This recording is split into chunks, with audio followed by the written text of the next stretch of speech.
I want to get back to the big story, this very intriguing story about Google buying its 8th robotics company just this year. The new one, the one they just bought, makes a walking and running robot called the Big Dog, with some fascinating video of this thing. Google stock is up $5 on that news. We're joined now by former CEO Ed Rensi. He's the former CEO of McDonald's. But I'm going to ask him about Google, the company. Not about the technology of robots, but Google, the company. Reminds me of Amazon, spreading out into all kinds of new areas, dominating these areas. All kinds of good stuff coming in at Google. Your response? I think those companies are fabulous. I wish our government ran as well as they do. Dream on, Ed. They are. But my background is science. And to see a company get into robotics and all the great advantages, I believe very much in investment in the future. And what they're doing, I think, is spectacular. I applaud them. I hope they keep going. I think that this idea of reaching beyond your scope to find new areas and new opportunities. Look at that thing.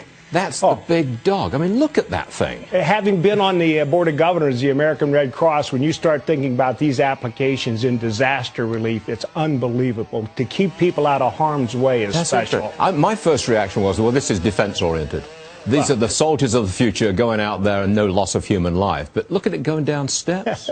There's another shot of a couple of guys trying to push it over, and they can't push it over.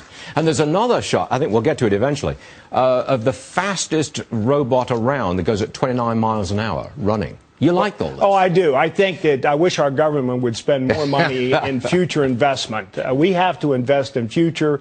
We have to look at I don't want the government doing this research. Well, I want the Googles of this world doing it. Great. Let's give Google the money. Let them do it. All right. Still on with you.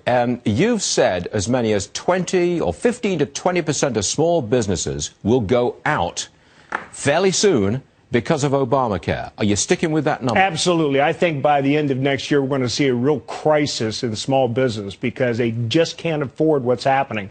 They're going to push those costs to their employees, and the employees can't absorb them.